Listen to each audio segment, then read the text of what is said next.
By the way, I have missed a few follows today. Apologies if I didn't say thank you. My usual policy is to thank every single person who joins the channel via follow or sub or bits or anything. So sorry if I wasn't able to catch you that early. For those of you who I've missed, who I can see on my feed, Liam 8 Mail, Zonine Zo, Babylon 745, Immortal Best, Duty Bomb, John the Jet, Taste Flaced, CBK Melkart, X-Man 23F. So sorry, guys. I meant to say thank you for following earlier. Please do know, I really value you stopping by and enjoying these Platinum Heroes games with me. Let's intro our players now. Spawning in the top right-hand side in the blue, it's our Protoss player, Miki. And Miki's opponent on the bottom left-hand side in the red, it is James. Now, I will say, I love when players have normal-ish names. You know, again, if you come in and you're 420 Blaze It Jugular 865 Rock and Roll LOL 69XD. Not a fan, generally, of those names. I will say, as someone whose internet name is the same as his real name, Miki and James, you may want to consider, you know, amping up your names just a little bit. Just a little bit. Reaper expand here for James, and it looks like Cybercore, expand into Cyber for Miki. By the way, some more follows, Kosark and Llama Drama 89. Welcome, everybody. Llama Drama, do you follow the Diablo 2 scene at all? Do you know the famous Diablo 2 streamer, Mr. Llama SC?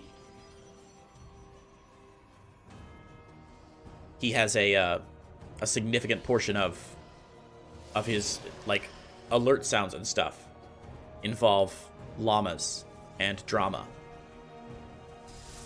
Ooh, this is good. Little Kellisher Bunker going down for James here at the natural. Of course, the idea with the Kellisher Bunker is that the bunker finishes before the low ground natural does, because buildings that are in construction for a Protoss player have very, very low vision radiuses, so you can usually get a lot of that bunker built before the Nexus sees it. As it is, it looks like, though, this Reaper is going to stay alive.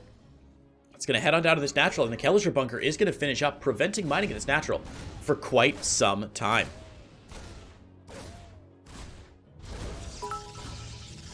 Hey, Ice Tiger Dawn, back again. Ice Tiger Dawn, thank you so much for the bits. I'm amazed you're still supporting my channel after I lied and I fleeced my community for literally almost $400 the other day by promising a 24-hour stream and then quitting 14 hours in. I can't believe you guys are still supporting me, but you know what? That just makes you a good fan. Ice Tiger Dawn, good to have you back. Wow, this Kellisher Bunker still up. Really, you need a Stalker and some good micro to take care of a Kellisher Bunker. No such build, though, from Miki, who's keeping his Stalker up high right now and going for, wow, is that 4 gates, sorry, on the high ground. And a Robo. Wow. Charge about to finish up here. We could see a Charge Lot Immortal build. The SCV, of course, going to repair. You got a Focus Fire on the SCV is sort of the trick here. He's going to send one Zealot. The SCV can get in the bunker, though. Oh, the SCV doesn't load in the bunker quite in time. Won't be able to keep that Kellisher Bunker alive for too much longer. The salvage goes down. The Reaper gets up, and James gets a full scout on the main base. James. Full scout on the main base. There it is. Good work, James. Good work. Good work. Nice snipe as well by Miku. Nice snipe. Pete Enigma, what's the worst name I can think of? You'll make it my BNet name for the rest of the season. Oh, whoa. James? Okay. It's fine. Everything's fine. We're all fine here. He just tried to mine with every single SCV from one refinery. It's fine. Never mind. He's going 3 racks, by the way. No factory, no starport. There's the factory now, but a 3 racks opener, a couple Marauders mixed in. It's going to be a very beefy army. It's going to hit very quick. Luckily, Miki's going for some aggression as well. Warp Prism out.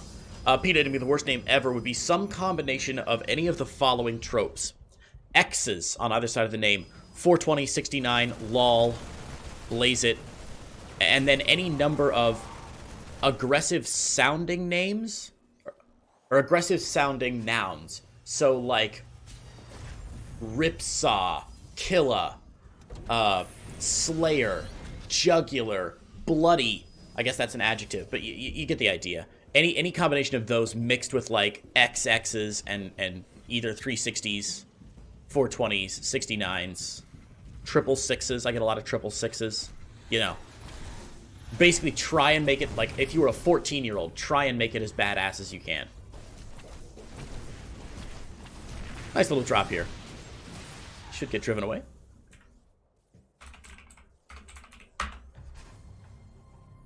We'll force some of the army up to the north side, though. Unfortunately, Miki can't make anything work at the natural. Trying to hit in two places at once. End up only hitting in one place at once. Has slowed down these missile turrets being built for a while, but the Warp Prism has got to be very careful. Got to be very careful. Yes.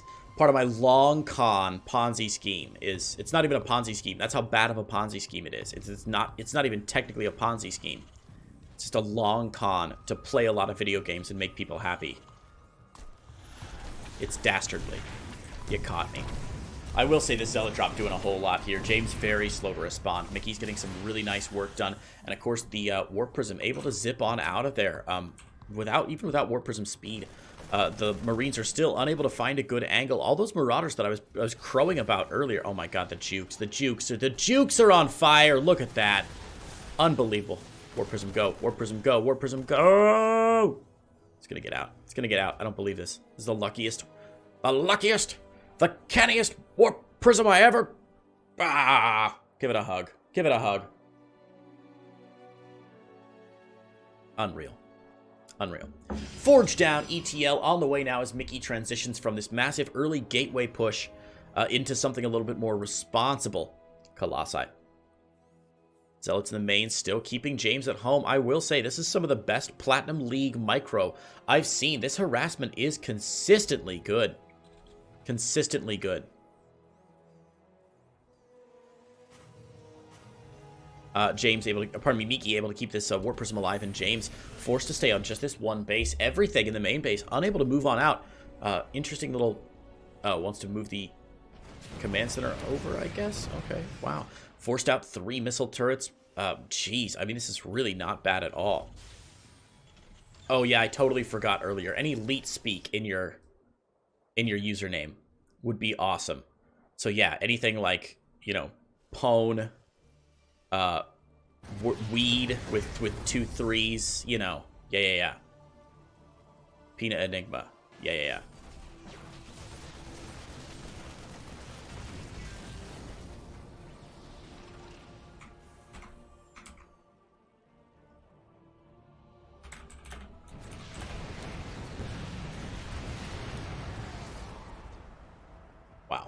All right, finally, Miki gets cleaned up there.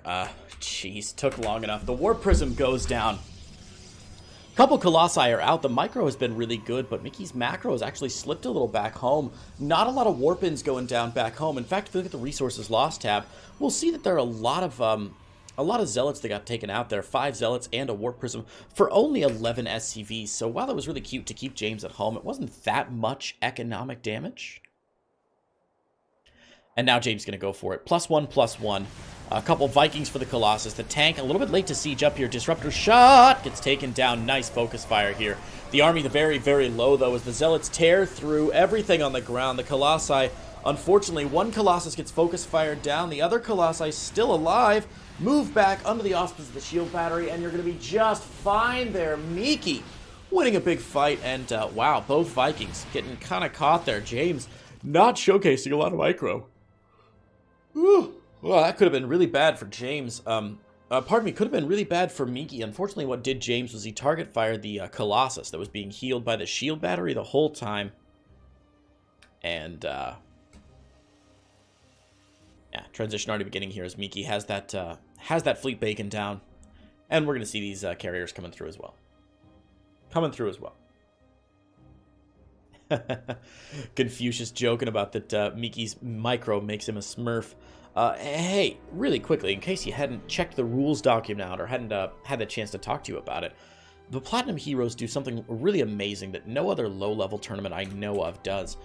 They vet the players who are in this tournament pretty thoroughly to know who is going to be moving on and who's going to be allowed in the tournament. So to qualify for the tournament, you can't just say, "Oh, I'm in Platinum League, let me in, lol," and it's like Pig on his alt account. You have to play 30 games, and they can't be insta leaves. If the admins are ever suspicious, they'll go in and check your match history and stuff.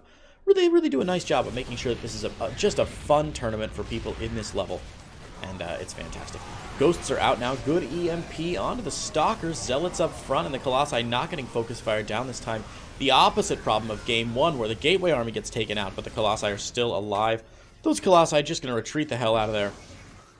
On back to the third base, pulled some SCVs off the line, and James has some real trouble wrangling his workers, getting him to do what he wants this game. Yeah, as we can see, a couple problems here with James, and oh dear, oh dear, oh dear.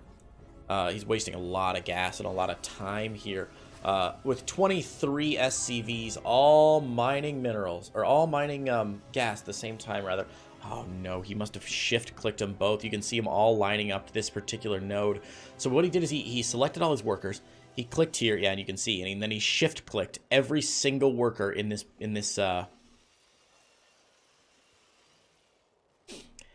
entire area to harvest gas and then minerals, which means, yeah, all but one are going to end up on minerals. So he's oversaturated now. A bit of a micro mistake there from James. And that's going to cost him, because that's not just a loss of mining time. That's also a loss of straight up gas. Remember, workers can only hold one either mineral or one gas at a time. If you mine a mineral with a gas still in your hand, the worker basically drops the mineral and it disappears.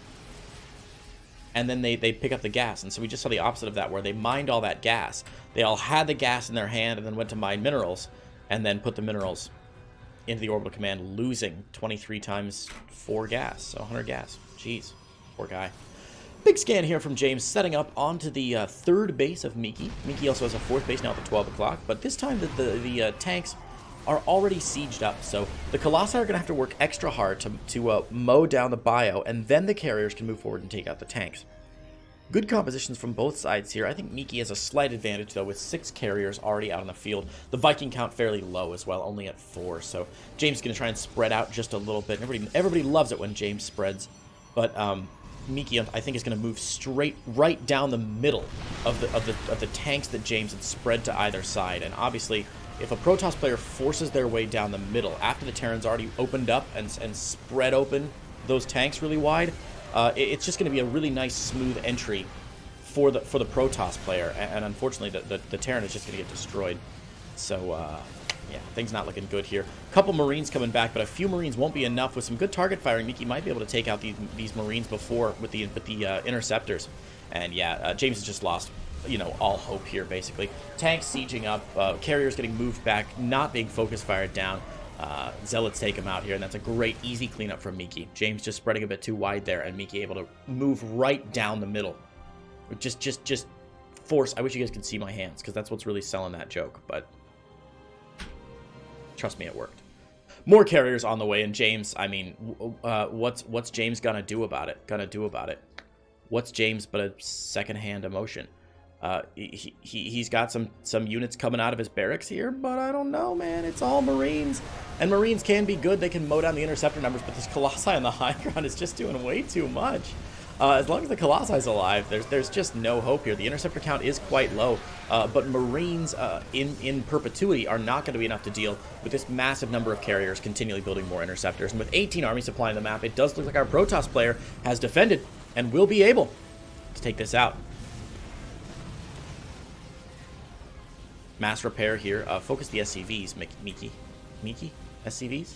Miki, focus the SCVs. Retarget. Miki. Can you...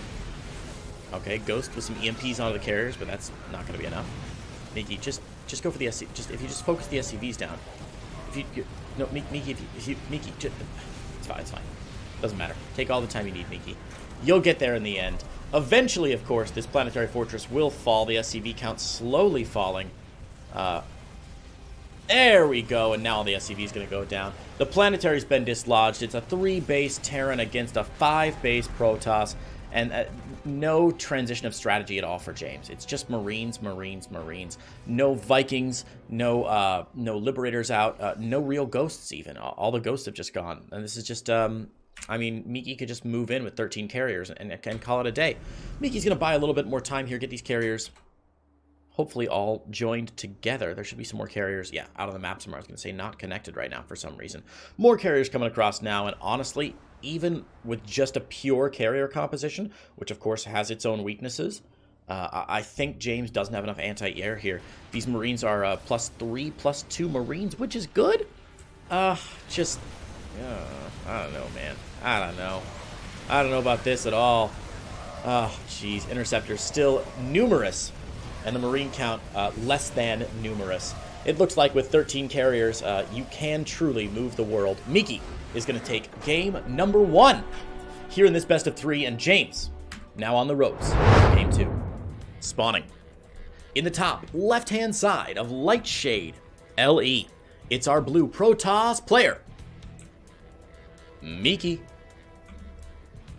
And their opponent in the bottom right-hand side in the red. Our Terran currently 1 game away from elimination. It is James. All right. Miki and James here in the round of 16. And if we take a look at the bracket, guys, which you can do by typing !B in the chat, !B for bracket, you can see what the challenge bracket looks like so far. Looks like our first few players are starting to trickle into that round of 8, the quarterfinals, getting ready to rock and roll.